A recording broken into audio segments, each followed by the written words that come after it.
Sharon Baranga, TV47. Away from that, the introduction of the competency-based curriculum in the Kenyan education system aimed at helping each learner unlock their full potential, with more focus placed on the ability of the student to self-learn and develop relevant skills. In support of this value-based education, researchers have developed and contextualized assessment tools to measure and nurture life skills and values among learners in the country. And as our reporter Andreen Kilemi tells us, the tool has so far been used in 20 counties, targeting adolescents aged 13 to 17 years, both in and out of school. The implementation of the competency-based curriculum in the year 2018 aimed at improving each learner's ability and, in addition, move away from the traditional chalk and blackboard teaching. The curriculum is designed to involve each and every learner on a one-on-one basis and encourage a departure from the usual cramming of answers during examinations, and instead develop competency skills to solve daily life challenges. The introduction of the 2663 competency-based curriculum replaced the former 844 education system that had been in place for at least 32 years. The new curriculum, during its inception stages, was faced with various challenges, including its implementation and adaptation into the system. It is for this reason that researchers from Zizi Afrique Foundation, under the Regional Education Learning Initiative in East Africa, commonly known as RELI, developed contextualized assessment tools to measure and nurture life skills and values among learners in the country. This as a way of filling in the gaps within the CBC curriculum.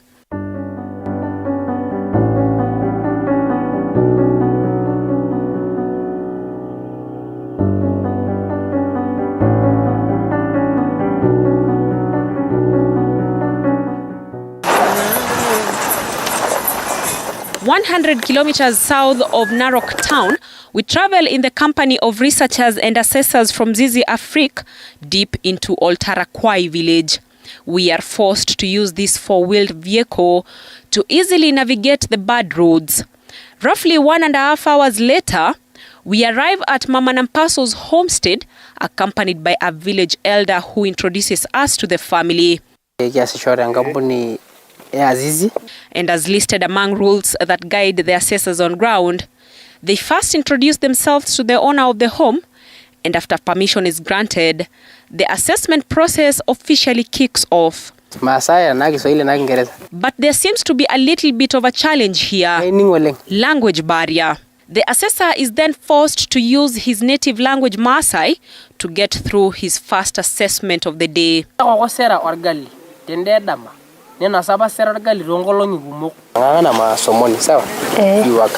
A few meters from Mama Nampaso's homestead, we find Patrick Salat, who is able to express himself in Swahili.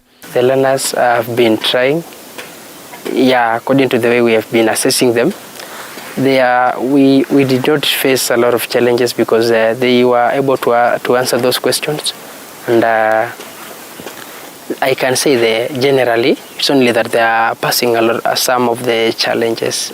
Among competencies assessed during the exercise include respect, problem solving, collaboration and self-awareness, which are also a part of the CBC curriculum. Musa's grandmother's lives on a farm. This assessment exercise targets teenagers aged between 13 to 17 years, both in and out of school. We prefer the household for two main reasons. One, because under the now Sustainable Development Goals, we are talking about leaving no one behind. So if you go to a school, you will not reach out, you will not reach those that don't go to school. Or if you go to school on any day, then you'll miss those that have not come, because there is also absenteeism. Not all children attend the school every day. So through coming to the household, we are able to access adolescents that go to primary school, secondary school, vocational training center, and those that don't attend school at all. The second reason is because of parents. We know that things like values are learned from home. So a child who is attending, going to even PP1 at the age of 4, they already have learned certain values from home.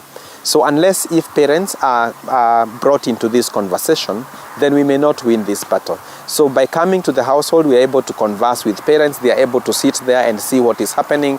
We are able to ask them a few questions around things that they are supposed to be doing. So that engagement with parents can only happen if we assess the adolescents at home. So far, 20 counties have participated in the Life Skill Assessment Program, with 40 villages targeted in each county.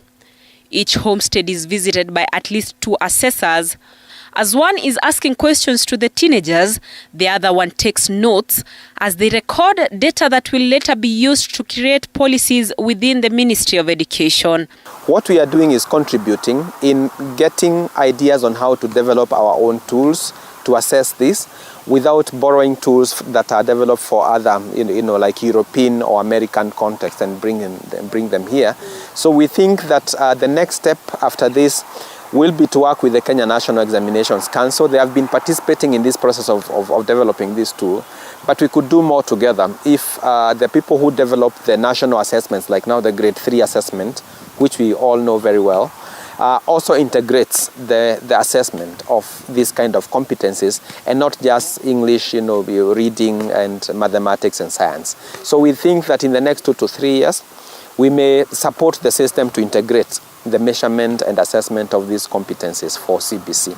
Majority of the assessors taking part in this life skill assessment program known as A-Live are teacher trainees from various teacher training colleges across the country. The challenge is how do you use the life Here in Nyamira County, training is underway for teacher trainees ahead of the start of the assessment exercise in Nyamira this week. Kwanza kabisa nilijiunga na hii training kwa sababu niko na ile moyo ya kusaidia.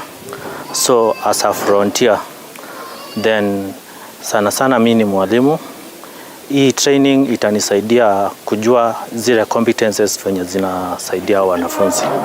So for example, collaboration, when you see learners working together in a group, they are sharing information as a group, you will know that this learner collaborates with the others when they are working. Self-awareness, when the learner is able to express themselves, they control their emotions when they are angered. So you know this learner has the value of self-awareness because he or she can be able to control their emotions. In Kisumu County, however, the exercise has kicked off. And here in Kasik village, at Mzee Richard's home, we are warmly received. The learners sit under a tree in a circle. Here, the focus is on collaboration to establish whether they can work together as a group. They are directed to collaborate and create a ball that will later be used for games. Go ahead and make. They all dispatch in search of materials, and a few minutes later, they are back each with an item in hand. Within a flip of a second, a ball is made and is ready for use. According to Zizi Afrique, an non-governmental organization that is committed to improving learning outcomes for children, the findings of the assessment exercise will be used to improve the education sector as more policies are created to not only help children disadvantaged and are left behind in curriculum implementation, but to also fill the gaps within the new CBC curriculum. Andrin Kilemi, TV 47.